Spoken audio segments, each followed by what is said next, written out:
Hello, Catamounts. My name is Andrew Perez, And my name's Ryan Mullis. and welcome back to We Watch. We hope you guys had a good long break and you got to relax. How was your break, Ryan? It was good. There was a lot of work going on over the break here at campus, but, got to go home for a few days and then came back. But, it was relaxing overall. Yeah, I feel that too. I had to work here as well, but it was also pretty relaxing. We hope you guys had a good break though, and you guys got to relax. While over the break though, the Oscars premiered, the 96th annual Yes, it did. Academy Awards, and me and Ryan are going to be giving our opinions this episode on the Oscars. So Ryan, why don't you go first with the actress in the supporting role? So Divine Joy Randolph from The Holdovers won Best Supporting Actress, and this was probably the least surprising of the nominees of the wins that happened last Oscars, and because she practically swept the award season. Winning all over the place and stuff like that. And it's a good win. I really like The Holdovers. If you could tell from our 2023 list, we both really liked that film a lot. And Divine Joy Randolph was definitely one of the highlights from it. She gave an incredible performance. As far as supporting performances for 2023 in general, I would have preferred Sandra Hüller in The Zone of Interest. She gave an incredible performance, but she wasn't nominated. So out of the nominees, this was the clear favorite and the best one to pick. So how did you feel about this win? I'm happy about it. Once again, I love The Holdovers. It's also one of my top 10 of 2023. She gave an amazing performance. She deserved it too. It's her first Oscar ever. So I honestly think she did deserve it. This one, I'm not going to lie, I was 50-50 with America Ferrera and Divine. It was kind of like a back and back because I think both really deserve it. They both did amazing, but I'm very happy that she won this award. I think overall she deserved it. I am happy with it. No complaints. I think it was a good award. I will say American Ferrera was about the was kind of the shocker of the nominees for this one. I think people are kind of saying she is nominated for only really a monologue in that movie. It's a great monologue. No, it is, yeah. But strangely enough, I thought she had Oscar chances all the way back in July when I saw Barbie. So that was kind of cool seeing her get nominated. Oh no, yeah, most definitely. Yeah, but Divine Joy Randolph easily the favorite to win, and we can agree it was the correct decision. She's one of the best characters. She really was one of the best parts of the movie, honestly. Yes. So it was really good. Our next category is animated featured film. I am beyond happy about this. I love The Boy and the Heron, one of my favorites of the last 10 years, honestly. I'm very happy that it won. It honestly deserved it. The 2D animation is beautiful. It's perfect. Miyazaki's last film, but it still is. It was amazing. This one was honestly neck and neck. I really wanted this one to win, but Spider-Verse also is such an incredible film. Yeah. And that was also one of our tops of last year as well. Yep. So this was a very neck and neck one. I honestly voted for both. I kind of was having a hard time to decide. But I am happy Boy and the Heron won. It's the second anime film to ever win an Academy Award. Back in 2002 and Spirited Away won. Hayao Miyazaki, two-time Oscar Miyazaki, winner. two-time Oscar winner. It deserved it, honestly. Such an amazing, fantastic film. Really breathing light into animation again. I feel like 2D animation has really died off the last couple of years, besides anime, of course. But we see a lot of CG come out of Pixar and DreamWorks and other studios, even Sony CG 3D animation. So to see a classical, tradition 2D film win is really cool. Oh yeah. Had amazing voice actors, amazing soundtrack as well. I love the soundtrack. Overall, just an amazing movie. Yeah. What did you think, Ryan? Yeah, I can't think off the top of my head the last time 2D animated film won Best Picture. So that was an incredible win in that case. 2D is kind of dying off here in the West. So, and it's obviously still pretty prominent in Eastern countries like Japan. But yeah, that's an incredible win. I mean, I'm a big Hayao Miyazaki fan. I've been watching some of his films recently. I saw Spirited Away and Howl's Moving Castle. I've yet to watch Boy and the Heron. I'm still looking forward to watching that whenever I get the chance. But I picked Spider-Verse to win in this category, mainly because it was the popular Western film. Oh, yeah. But after reflecting on that decision, I could see why they went with Boar in the Heron, because, you know, this is the second in a Spider-Verse is the second in a trilogy, so we have a third film to kind of anticipate going forward. So, yeah, that kind of made sense. It's like if there was any time to reward something that wasn't Spider-Verse, it would have been this year, where Hayao Miyazaki was, you know, neck and neck with that film in terms of quality. So yeah, I'm not really upset with it. I'm actually pretty happy that one of my favorite film directors in general is winning another Academy Award. Yeah. I'm very happy that Western animation is seeing how good Ghibli is. And Miyazaki is also one of my personal favorite directors. So overall, I'm very happy about that. I do agree with that. I do think if it was like a full complete film like Spider-Verse, I would have picked it. Spider-Verse won 2018, which it did deserve it. Yeah. But we're very excited for part 3. This is only part 1 of a 2-part movie. It's going to be one long movie, kind of like Dune. Yeah. So I'm sure when part 3 comes out, it'll win a lot more awards. And there was some rumors about, you know, an animated film getting like multiple nominees again. It's been a while since that happened. So hopefully Spider-Verse 3 can get a couple of nominations, maybe even the Best Picture nominee.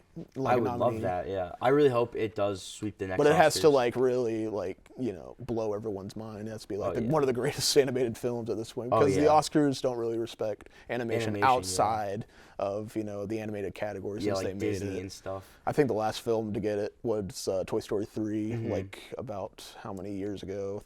13 years ago. Yeah.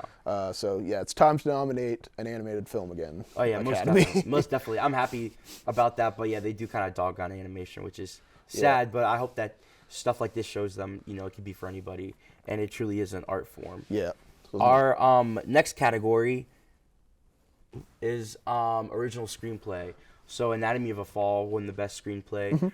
Ryan, what do you think about this? I know you're a big fan. I'm a big fan of Anatomy of a Fall, so I am definitely happy about this win. I picked Past Lives to win, mostly due to the fact that it was the only nomination outside of Best Picture.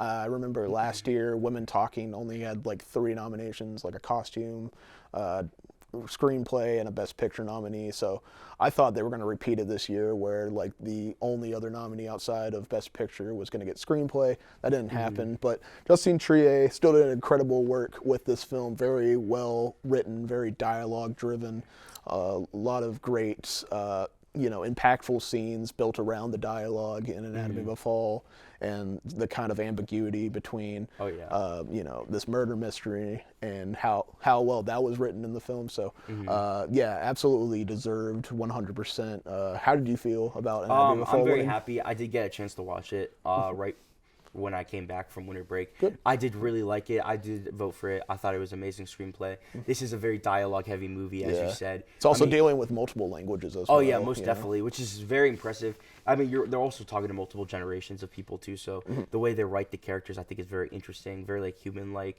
I really liked the back and forth a lot, too. I liked the dialogue. So I did give it for best screenplay. I thought it was very good. It's an amazing movie. Honestly, it is fantastic, so I'm very glad that it won. Honestly, I had not still seen Past Lives. I've heard a lot of good things about it, so I understand why you would vote for it.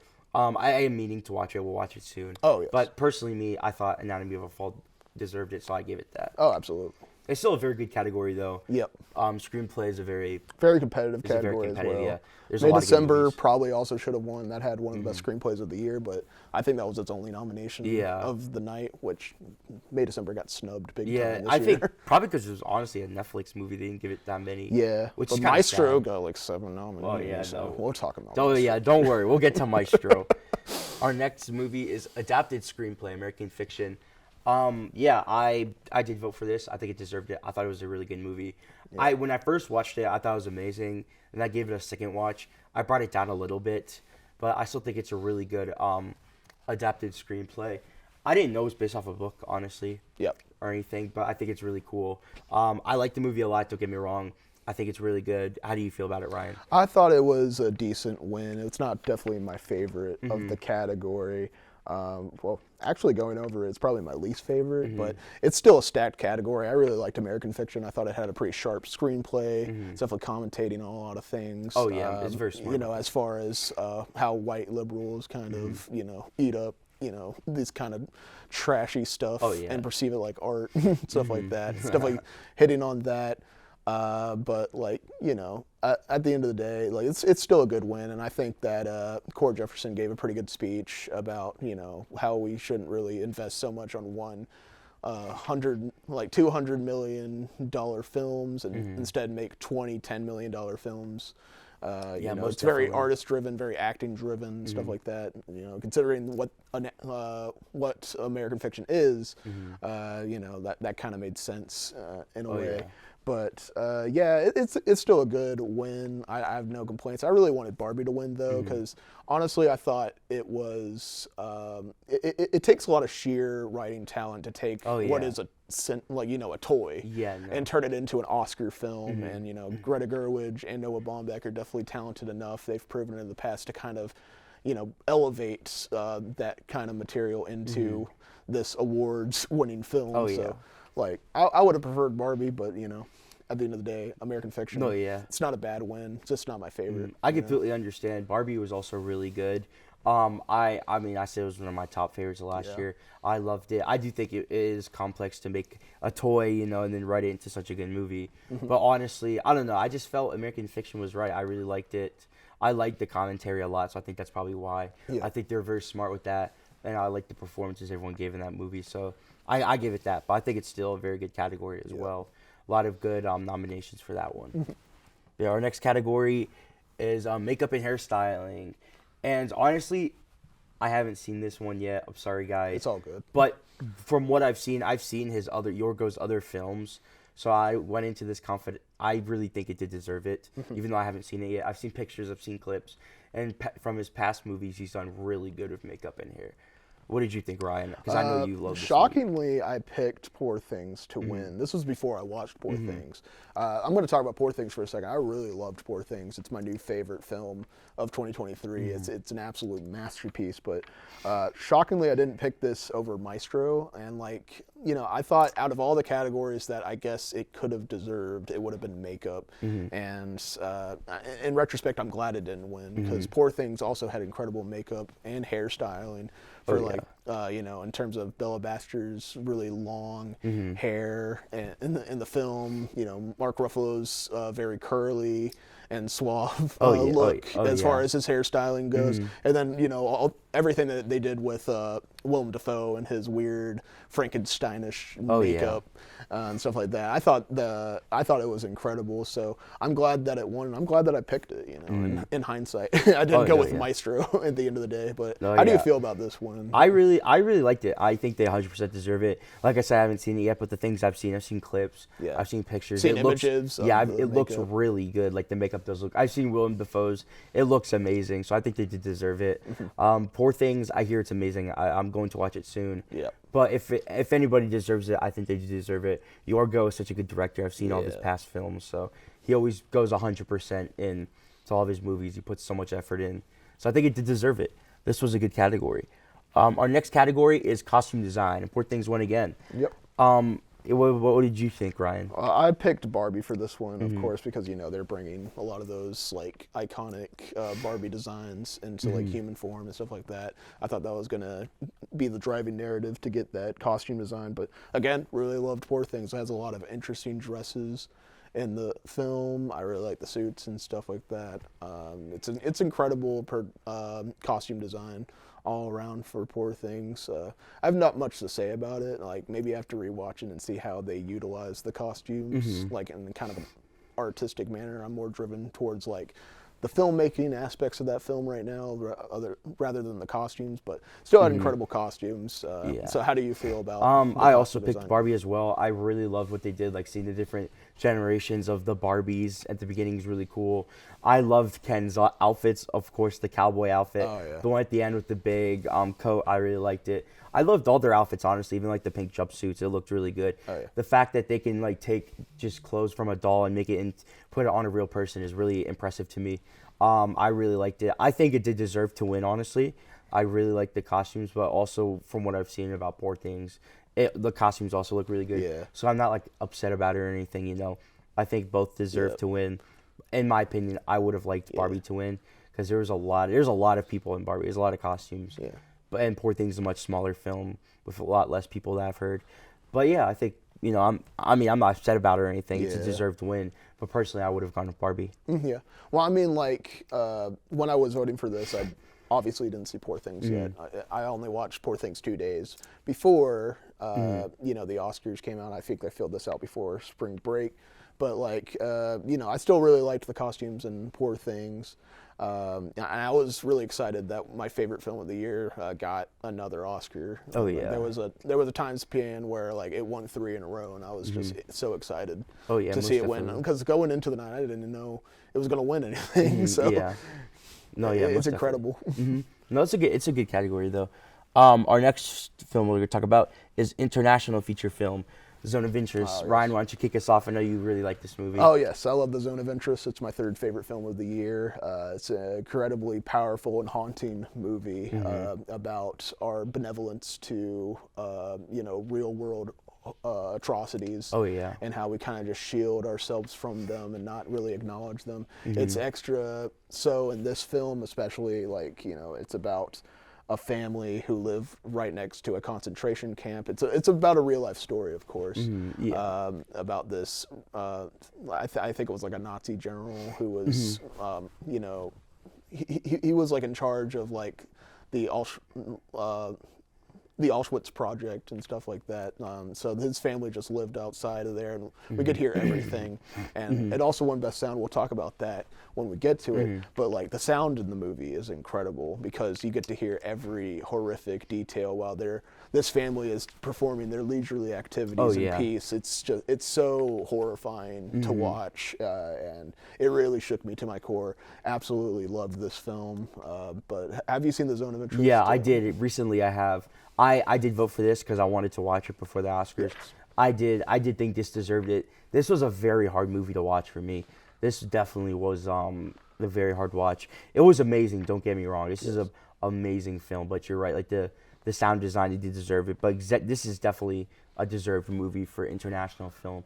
This is a movie that will make you feel lots of emotions. This is a very like shocking, crazy movie as well. I remember the garden scene sticks out so much. Oh my god! It's such a crazy movie. Not like crazy. It's just like it's hard to explain. It's just a very hard watch, but it is 100% deserves it. The way they show these tragedies and like the horribleness of the concentration camps is like they do it in such a way where you can just feel the emotions. Well, that's the thing too, is like usually in Holocaust films they show the atrocities happening right in front of your eyes. This film doesn't do that. It like keeps it completely blind from the audience. All we can do is hear the atrocities happening in the background. I thought that was such a powerful directorial decision by Jonathan Glazer to do, like really hit home the benevolence to most definitely to these horrors. So incredible. But before we move on from international feature, I do want to address that Anatomy of a Fall was not nominated despite being a French movie. The reason it was not nominated, many people are saying, is because the director, Justine Triet, was very critical towards the French government at the, I think Cannes Film Festival, where it won the Palme d'Or. And as the rules work for international feature, the governments of the countries submit these. So France submitted a different film than Anatomy of a Fall, but Anatomy of a Fall did end up getting nominated regardless. I just wanted to address that. It could have been more competitive, two Sandra Hüller films going up against each other. That would have been very insane. I love both films, so I wish it got nominated as well, but since it didn't get nominated, I got to go with The Zone of Interest. It's a very just shakes me to I would have picked The Zone of Interest as well over Anatomy of a Fall. If it was nominated, but most let's definitely. Move on. Yeah, our next film is Best Supporting Role. What about you? What do you think, Ryan? I thought this was pretty ridiculous. I think supporting actor was pretty locked down throughout all of award season because Divine Joy Randolph ended up sweeping all of her precursor awards before the Oscars, and it's the same thing with Robert Downey Jr. So it was no surprise here. After I did my own award show, so I was ranking some of my favorite. Robert Downey Jr. was like my fourth favorite supporting performance of the year, but out of the nominees, I think he's like third. I would have preferred Ryan Gosling and Mark Ruffalo personally for their work and their own films. But Robert Downey Jr. still gave an incredible performance, one that really brought him back to, like grounded, serious acting after his decades of doing, Tony Stark in the MCU. So I wouldn't say it was a bit of a comeback role because he was making like bank doing those films, but as far as like that kind of grounded work, I think was ultimately his driving narrative to get the Oscar. And on top of that, he was overdue. He's like I believe he was 2-time nominated before this for Charlie Chaplin. And Chaplin, and then he did Tropic Thunder. Which is kind of controversial because if you've seen Tropic Thunder, But he still did an incredible job in it, regardless. But at the end of the day, like I thought this was deserved. Like this was really an overdue narrative for an actor to finally win an acting role. And I liked his speech. I liked the performance overall. What did you think about Robert Downey Jr.? I think he deserved it. This one was a very interesting category this year. I haven't seen, Rustin? Yeah. I haven't seen that movie yet. I hear the guy who, Rustin is Best Actor. Best Actor, okay. I don't know if you're... okay, I could have sworn. I think the nominees are Sterling K. Brown for American Fiction, Robert Downey Jr., Robert De Niro for Killers of the Flower Moon. That's right. Gosling and Ruffalo. So. Oh, you're right. My apologies. It's all good. I meant, but I do think he deserves his very overdue. He's been in the game since the 90s. He did such an amazing performance. I do agree. I feel like so many people saw him as Tony Stark in Iron Man for so long, and to see him play a different character but do it so well, I think he did deserve it. I definitely wish Ryan Gosling won a little bit. Yeah. I did. He had such a fun performance. I did, yeah. It's a fun performance. He really lives the character. He's one of the best parts of the movie. I mean, everyone knows the song, I'm Just Ken. He knows how to sing. He knows how to dance. He really did give a good performance, but him and Robert Downey Jr. back-to-back, this is also a very tough one. Yeah. I do think Robert Downey Jr. deserves it, of course. He gave a great performance, and like you said, it is very overdue. So I'm happy with it. I'm totally fine with it. De Niro in Killers of the Flower Moon, though, that I thought, honestly, I kind of forgot about that movie a little bit. Yeah. It's a good movie, don't get me wrong, but like his performance didn't stand out as much. He has such a great cast of characters he's played as, so I think that's probably why, but this character's just kind of taking a back seat. Yeah, I mean, as far as performances in Killers of the Flower Moon, he did a good job. He was very menacing in that film. But whenever it came time to do my own award show, which I often like to do in my spare time because I have nothing else to do, I didn't nominate him at all for supporting actor. Yeah. He may have been like 6th place if I was thinking back at it. But what was it? I think the person who took a spot was Glenn Howerton for Blackberry, who got massively that was a good movie this year. Most definitely, yeah. Mostly due to the fact that Blackberry didn't really have a for your consideration campaign. But... at the end of the day, this was still a pretty solid win for Robert Downey Jr. I'm extremely happy for him. Yep. He's a great actor. I hope to see more serious roles from him. He is getting older, so I'd love to see him do more serious stuff as he steps away more from the MCU. But I think he did amazing in Oppenheimer. 100% deserved it, and I have no complaints. Our next category is visual effects, and I am beyond excited that Godzilla will win. This one did not have much competition, I'm going to be honest. Like, Guardians of the Galaxy is a great movie, don't get me wrong. I think this was the only Oscar it was nominated for. And the CGI is awesome. But the way that the team at Toho made Godzilla look so menacing and scary, and so real at the same time is so impressive to me. They 100% deserve it. Sadly, they have those like 16-hour work days that Japan is known for. Oh, yeah. I just read about that, which makes me sad, which makes them deserve it so much more. Their acceptance speech made me so happy. They just seemed so excited to be there. They all had Godzilla shoes on. They were all just so excited.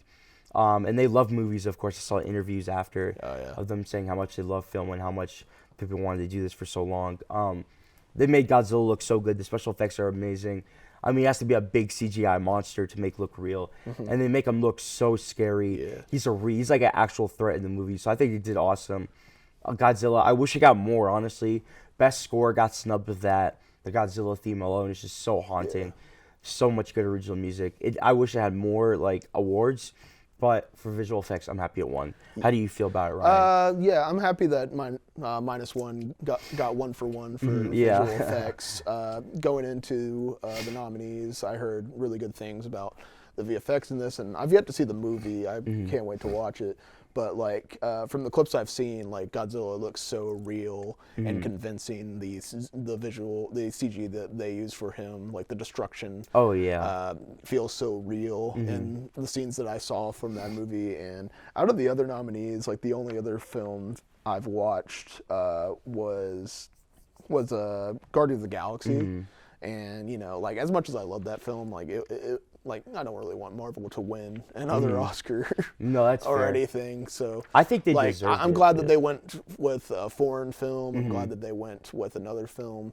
It is upsetting that, you know, even in other countries, like these visual effects artists are being overworked and underpaid and stuff like that. And that's usually a problem with the Oscars as well, is when someone speaks up about those conditions, like, they're often cut off. Oh yeah, which is very sad. Yeah. Hopefully soon, Marvel is working on a visual effects union, so.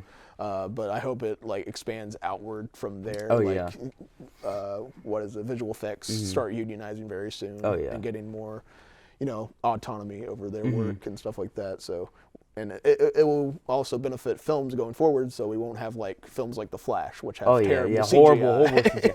Ginormous budgets. Like going back to the American Fiction when these films have 200. I mean, look at Ant-Man last year. Yeah. $200 million, but it looks like a PS1 video game. Yeah. And visual effects artists don't want films to look like Yeah, they don't want that, but it's they're a just product forced of to, overwork. Overworking, rush productions. They wanted that out as soon as possible. But Godzilla, I mean, they've been working on this for years. The budget was only $20 million, which is insane to me because it looks so amazing. They do it so well. Yeah. The CGI is perfect. And I also think it's kind of funny how the director of Godzilla, his first movie was Lupin the Third movie. Miyazaki, who just won, also his first movie is Lupin the Third. So if you make a Lupin the Third movie, you're gonna get an Oscar. Exactly. Pretty much. A lot of Lupin fans. Lots of Lupin fans are very happy. Yeah. Academy. But I'm happy about this. Good category. Next one, film editing, Oppenheimer. What did you think, Ryan? I thought the film editing in Oppenheimer was incredible. You know, Oppenheimer was my second favorite film of the year. It had just such fluid and dreamlike editing for a 3-hour movie that made it so digestible and watchable all the way through. So that was very impressive on the part of Jennifer Lamb. I believe that's how you pronounce her name.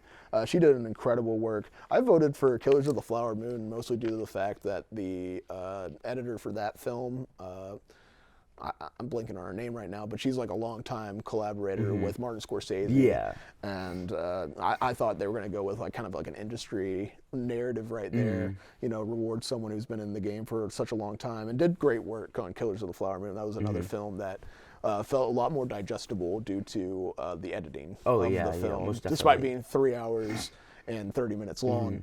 But this is an incredible win. At the end of the day, I really liked the editing in Oppenheimer, and that was my pick ultimately for best editing of the year. I just really loved how that film is edited. Yeah.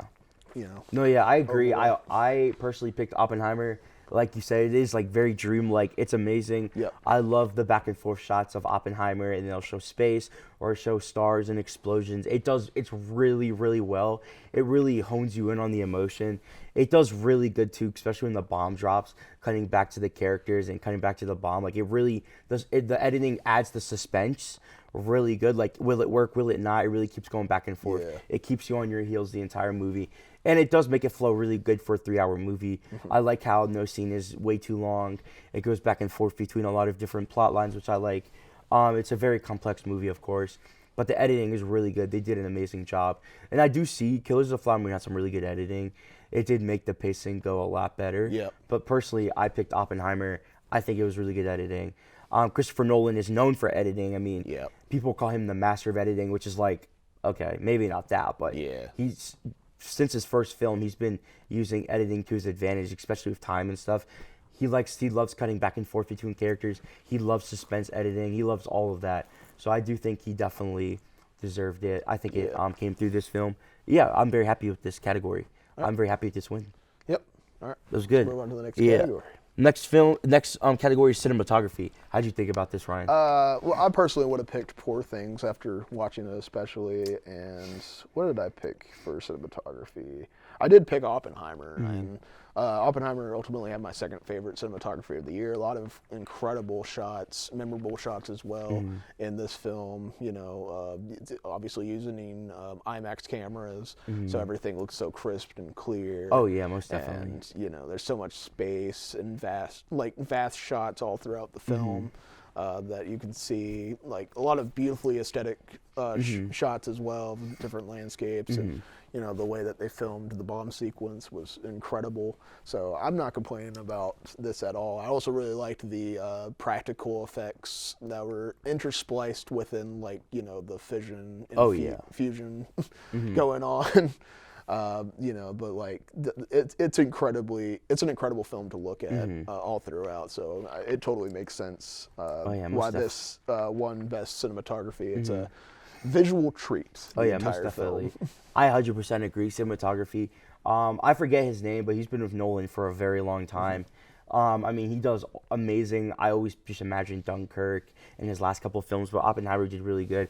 Watching the bomb drop is just so one of the best cinematic moments the last couple of years. Yep. It's beautiful. I love how he just layers images. I love how he just shows the land. You see it starts off from nothing and then it just builds up. I love how he just shows that over time. I love all the shots, all the special effects of the bomb dropping. I love when the bombs go up in the air. I love it all. I think he's really good at cinematography. Christopher Nolan is known for his wide shots. He's known for his beautiful directing. So I think they deserve this one. I think was Poor Things nominated for this? Yes, Poor Things was nominated, and honestly, I loved the cinematography in Poor Things. It was my favorite cinematography of the year. Yeah. So they're experimenting with different like lenses all throughout the sequence, so you get like these like fisheye lens shots that look pretty interesting. Oh yeah, great perspective shots as well as the films go along. It's like has such inventive use of cinematography all throughout that movie, and you know, as someone who really loves cinematography, like this is one of my favorite categories of the night.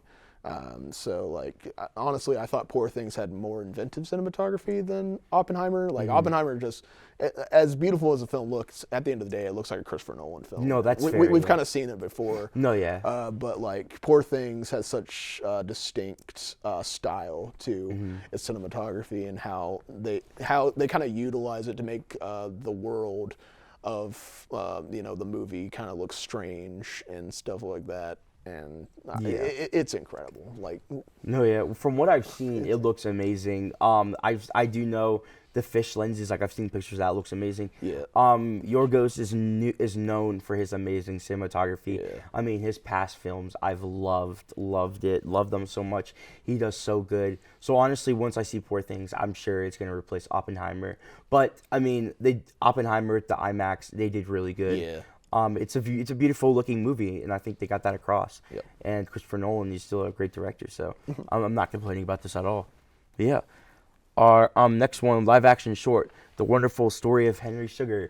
I'm fine with this. Honestly, this is the only one I really watched. I'm not gonna lie. Yeah. I didn't get a chance to watch all the other short films.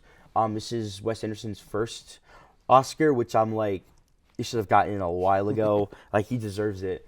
But I'm really happy about this. This movie looks amazing. I really enjoyed it. It's a great short. Not Christopher Nolan. Wes Anderson's style's there. Yeah. Like I said last time, I really loved his previous movie that he just made. What was it? Asteroid City. Asteroid City. One of my top of 2023. And this also, he made this the same year. Really, really great. I love Benedict as the actor in this. Great movies. Yeah. He made 4 shorts. They're all really good. But this one, personally my favorite.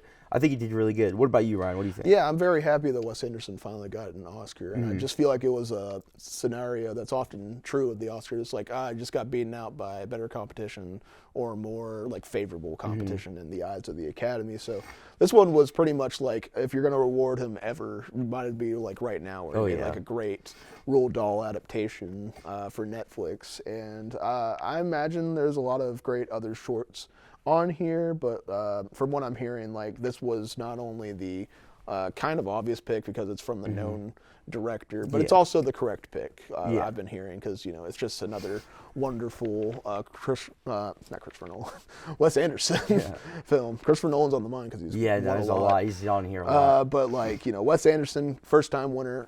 I'm very excited about that. I really loved Henry Sugar, as you said. It's its usual fare, but I'm in love with Wes's style. And again, like Asteroid City got nothing at the Oscars, which is a shame. I feel like a lot of people just didn't really love that movie. It might change with time, Maybe the perception classic, of it.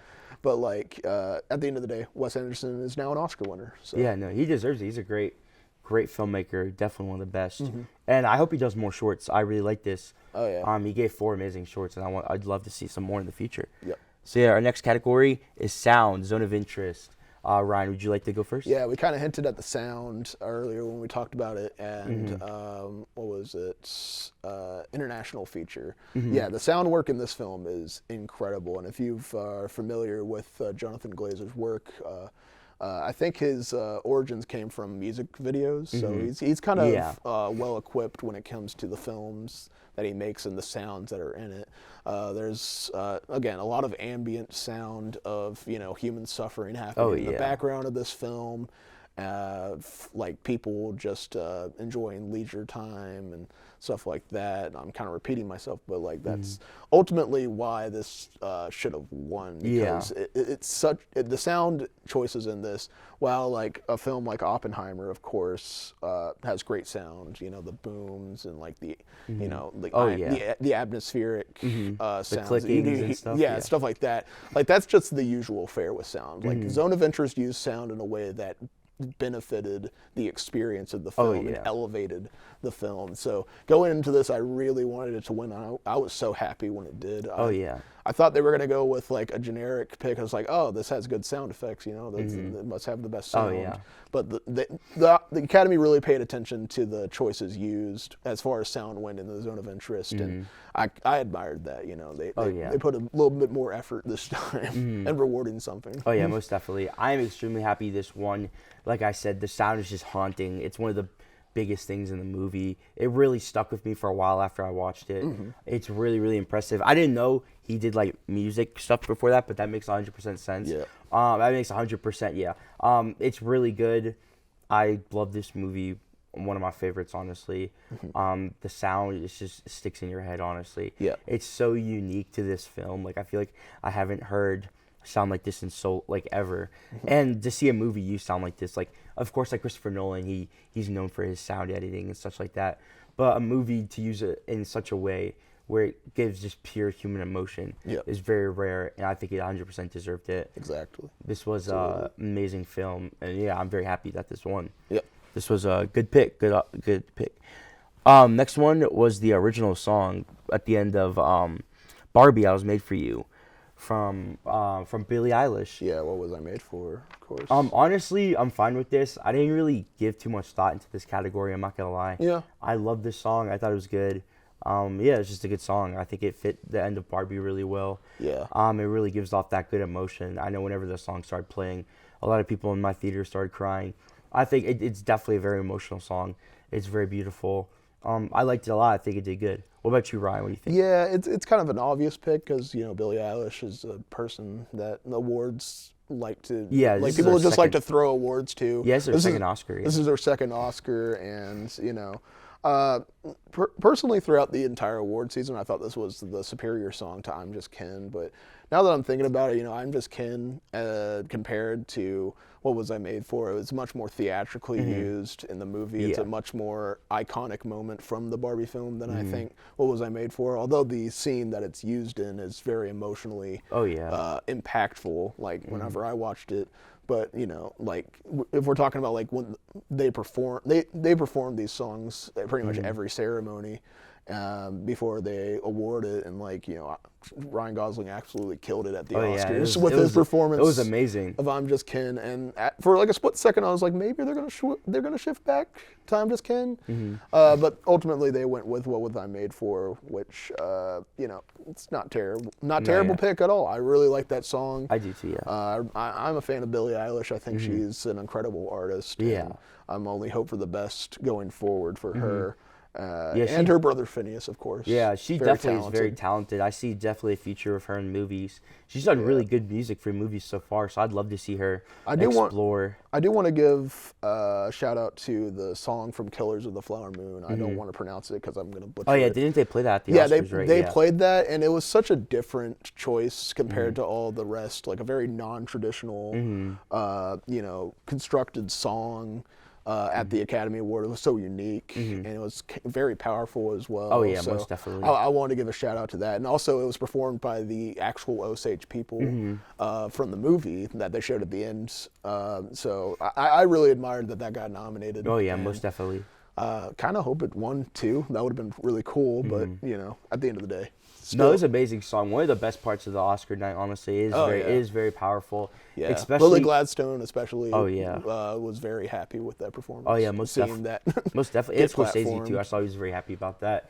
And just like Native Americans kind of got dogged on by the Oscars for the longest time. I mean, Marlon Brando would pay them to come up and talk about how much land is being taken, and everyone just think they're a joke. Yeah, John Wayne. Allegedly wanted to go up and assault the woman.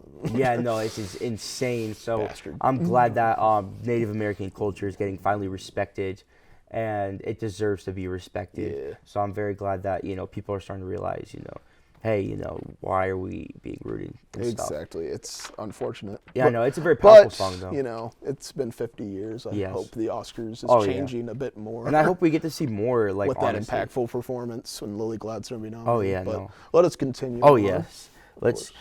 Our next one, original score, Oppenheimer. This one, for me, was very interesting because I wanted Spider-Verse to get nominated for this. Yep. Very bad. I thought Spider-Verse killed it.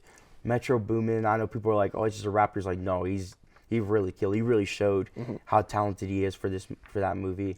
So I know it's not on there. I wanted Spider-Verse to win. Well, was it Daniel Pendleton as well? Yeah. But at the same time, Oppenheimer did have a really good score. That song is stuck in my head still. Oh, yeah. It's still really good. I'm fine with it. But there's a lot of Oppenheimer wins. This one's the one where I'm like, I'm not like the biggest fan, but at the same time, I'm like, I'm fine with it. What about you, Ryan? What'd you think? I'm about the opposite. I think Oppenheimer had one of the best constructed scores of the year. I've been listening to it quite a lot on Apple Music. It's just so wonderfully arranged and so impactful in the film.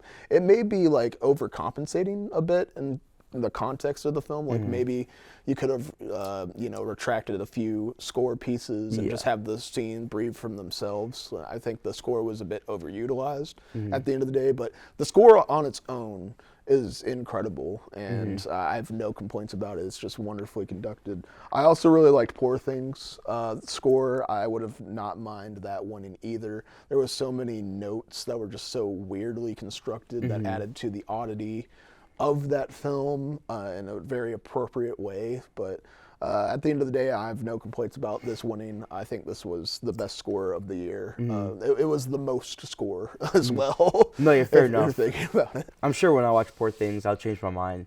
I think it was still an amazing score. I can still remember all the songs, and he did amazing with it. Like, I'm fine with it, I just wish maybe some more movies got nominated for that. Yeah. I would have really liked to see Spider-Verse nominated, but at the end of the day, it's fine. I'm happy with it. Nothing to really complain about. Let's move on. Next one, actor in a leading role. This one was a tough one, I'm not going to lie. I think Jeffrey Wright did amazing. I think Cillian Murphy did. I honestly didn't think he was going to win. so I voted for Jeffrey Wright. Jeffrey Wright. Because I heard the rumors and didn't like Cillian Murphy that much. This is his first big performance, so for him to get an Oscar, which like your first big performance, is like very rare. So I was hoping for Jeffrey Wright, but I'm honestly fine with Cillian Murphy. He deserved it. He gave such an amazing performance this year. I also wanted Paul Giamatti to win too. He did amazing, but he won the Golden Globe, so that's fine by me. That's fine. I think Cillian Murphy did an amazing job. He's been in the game for a very long time. Yeah. He's such a talented, amazing actor. I mean, he learned German just for this movie. He spent hours and hours studying Oppenheimer, unlike Bradley Cooper. I think he did really good. I think he did deserve it. I would have honestly liked to see Jeffrey Wright. I think that would have been cool, or Paul Giamatti win. But I think I'm happy with either of those winning. Cillian Murphy, they all definitely deserve it, except Bradley Cooper. What about you, Ryan? What did you think about this? Why don't you go off on Maestro a little bit? I'll talk about Maestro once we get to Best Picture. I'm gonna save it for then. We gotta get to that eventually, but like we'll talk about the recipient, Cillian Murphy, of course. I think going into the award show, it was kind of not really neck and neck between him and Giamatti for Best Actor. I pay attention to the precursors, of course, leading up to the Oscars. But after Cillian Murphy won at SAG, I was like, yep, it's a wrap. Cillian Murphy's going to win Best Actor. And he deserves it, of course. Like, he embodied... he was essentially J. Robert Oppenheimer. Oh, yeah. No, most definitely. In that movie, like, down to a T. Like... and I love those performances where you're not seeing the actor perform, you're seeing the person they're portraying. No, yeah, I definitely 100%. And that was a complaint with the Bradley Cooper. It's like he played a cartoonish version of Leonard Bernstein. When you look at interviews of that man, he does not act like Bradley Cooper does in that movie, and it was so distracting. But as far as Oppenheimer went, like it was down to a T. Even if it wasn't 100% accurate, it felt 100% accurate in that occasion. Obviously, the Oscars have a history of rewarding films that are essentially, like, biopic performances. I dropped my sheet real quick. But, they have a history of rewarding biopics, and it usually annoys me, but, like, in this case, like, I'm perfectly fine with it here. Cillian Murphy killed it. He was excellent. He did, though, and he absolutely deserved this Oscar. I 100% agree with you. I felt like I wasn't watching Cillian Murphy. I felt like I was just watching Oppenheimer. He gave such a great and haunting performance, too. I loved it. He definitely deserves it. He's a great actor, and I'm glad that they're giving him a lead role. And I hope to see more of him. I still think I'd love to see more lead actors that he plays. He's got more work coming down the pipeline. Oh, yeah, most definitely. But it was deserved, honestly. Good. I think it was a good pick. I think Paul Giamatti and him did amazing jobs, and Jeffrey Wright, all three, amazing. It was good though. It was good though. I'm fine with it.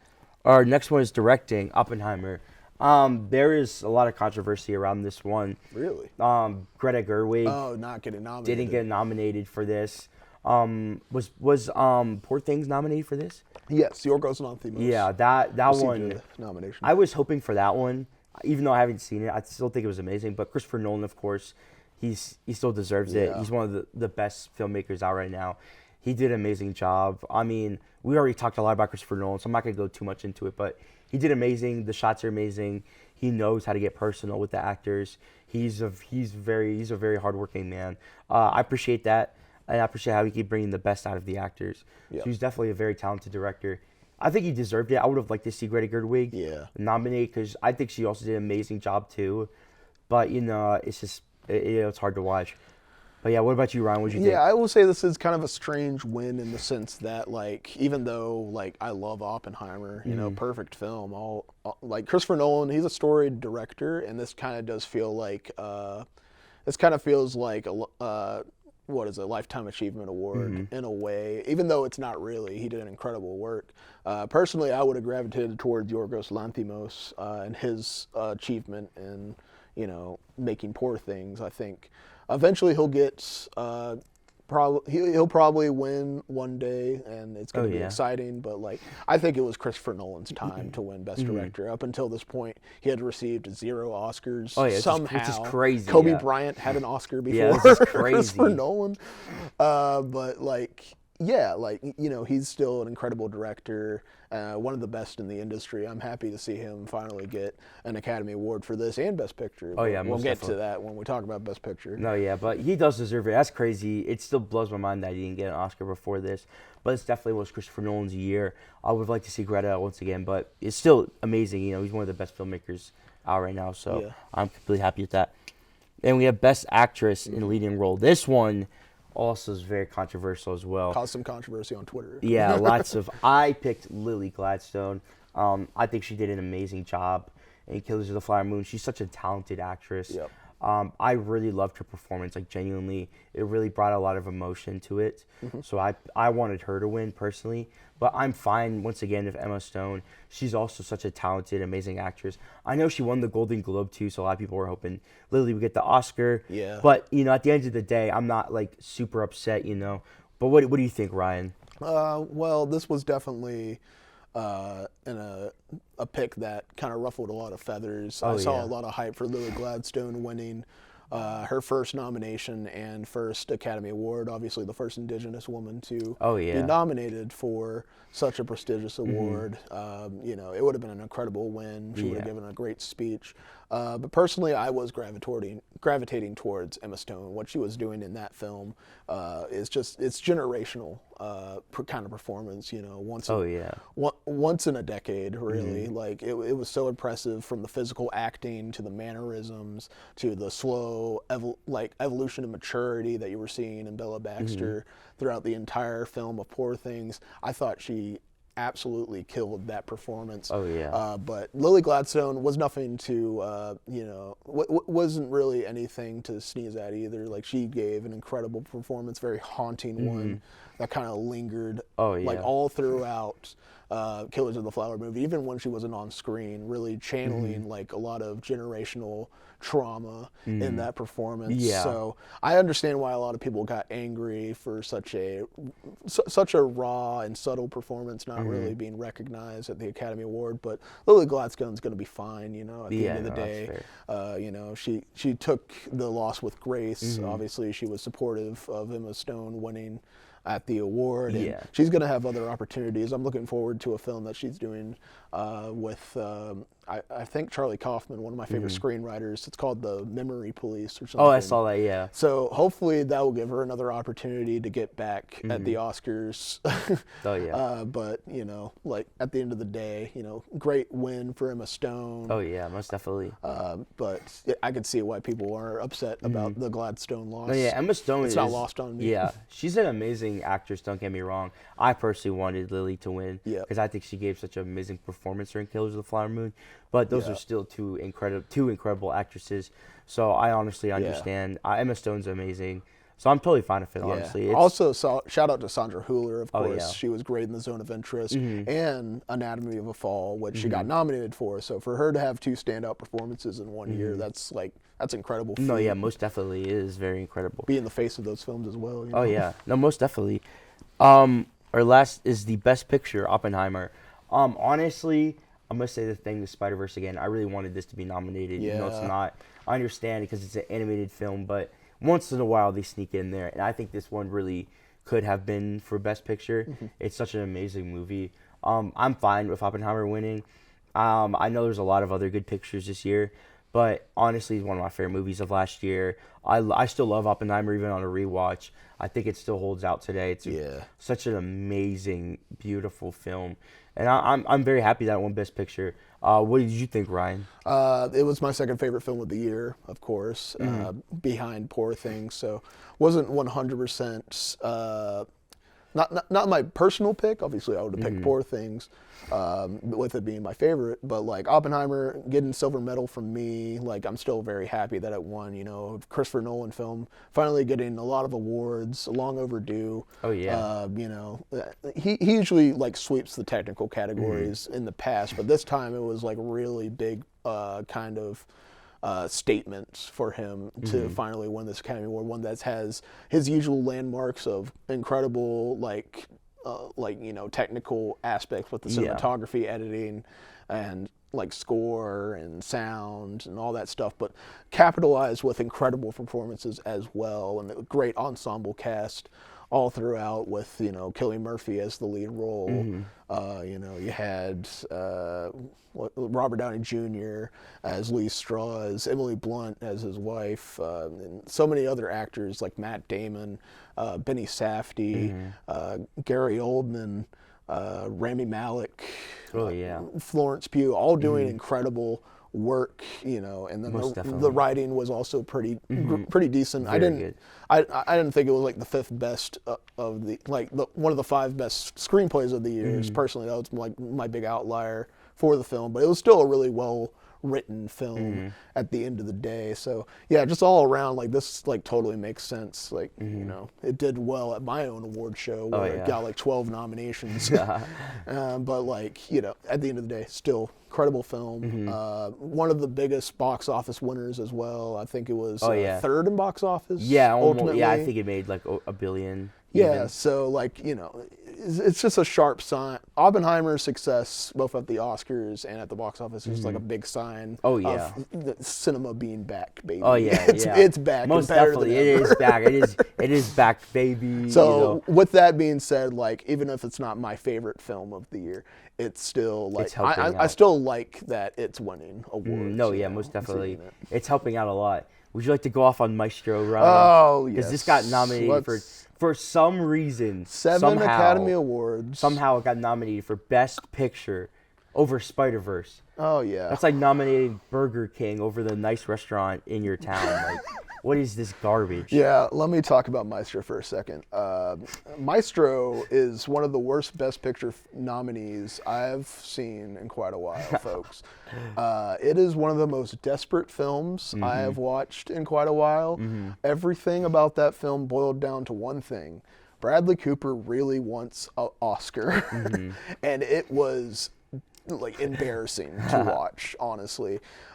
He got the depiction of Leonard Bernstein wrong. Ultimately, the film is trying to capture his spectacle and wonder so much, but it falls so flat because Bradley Cooper's vanity is getting in the way of it. Oh, yeah. Getting in the way of the artistry of the film, and it annoyed me so much. I thought it was decent the first time I watched it. I gave it like some credit, but the more it sat with me, the more I was kind of disgusted by Maestro. So, yeah, not a fan of Maestro. Oscar bait garbage. And also, you did not need a prosthetic nose. You're not. The nose was fine enough as it was.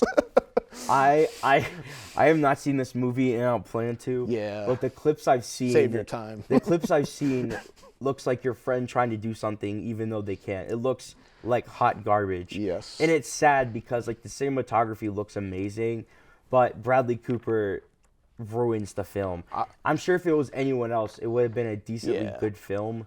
But Bradley Cooper, I don't know what has gotten into him, but his acting is just so bad in this movie. So hammy. He did better as Rocket Raccoon than this, and I'm not even joking. Like 100% serious. I made that joke in a better world. Like, he would have gotten nominated for that movie. I would have rather seen him try for Rocket Raccoon than this. No one asked for this movie either. I literally like. Even the people who I know who love classical music didn't even want this movie. Yeah. So I don't know what he was getting at. Did you see that movie Tar from last year? People call it Tar at Home. That Tar from Temu, dude. Movie is Tar is so much better. But Bradley Cooper, you're not watching this way. If you are, stop now, bro. You're garbage. Do better. Do better. At the end of the day, do better. I hate. Don't Oscar put your bait. ego in front of your films. I hate Oscar bait movies. I do like Star is Born. If you're watching that, Right, I do like one, that movie. But yeah, Spider-Verse should have. I discussed Spider-Verse. I would have easily knocked out Maestro for either May, December. What is it, Spider-Verse or Boy and the Heron? No, yeah, I would have taken more deserving films. I would have taken anything over Maestro, but I'm just very sad that they didn't respect animation enough to put it in Best Picture. Yeah. But yeah, Maestro was just a disaster. Exactly. But yeah, Ryan, overall, what do you think about the overall Oscars? Are you happy? Are you sad? I was really happy. One, Maestro didn't win anything, so let's get that W out. Oscars. But my three favorite films of the year, The Zone of Interest, Poor Things, and Oppenheimer, all won multiple awards. I think they were the only films to win multiple awards. I think Zone of Interest got 2, Oppenheimer got 7, and Poor Things got 4 Oscars. So I'm a happy Poor Thing, you know. The Poor Thing sweep, honestly. I was not expecting that much Oscars. I'm extremely happy as well. My 3 favorite films, Godzilla, Boy and the Heron, and Oppenheimer both won. I'm extremely happy about that.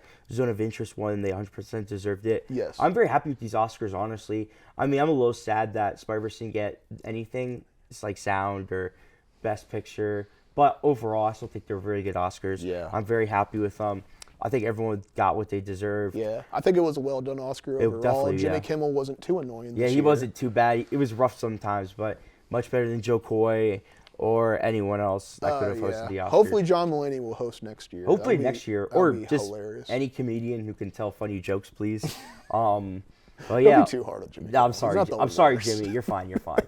But overall, yeah, it was a good Oscars. I'm happy. I'm happy about that. Big win for Godzilla. Big win for animation, and big win for Christopher Nolan fans Yes. and Oppenheimer. So yeah, overall, it was really good. Thank you guys for tuning in this week. We want to know what your Oscars were. Let me know what you guys wanted in the comments below. And yeah, thanks for watching. I'm Andrew Perez. I'm Ryan Mullis. And keep watching movies. Yes, keep watching movies and watch the Oscars. Watch the Oscars, yes.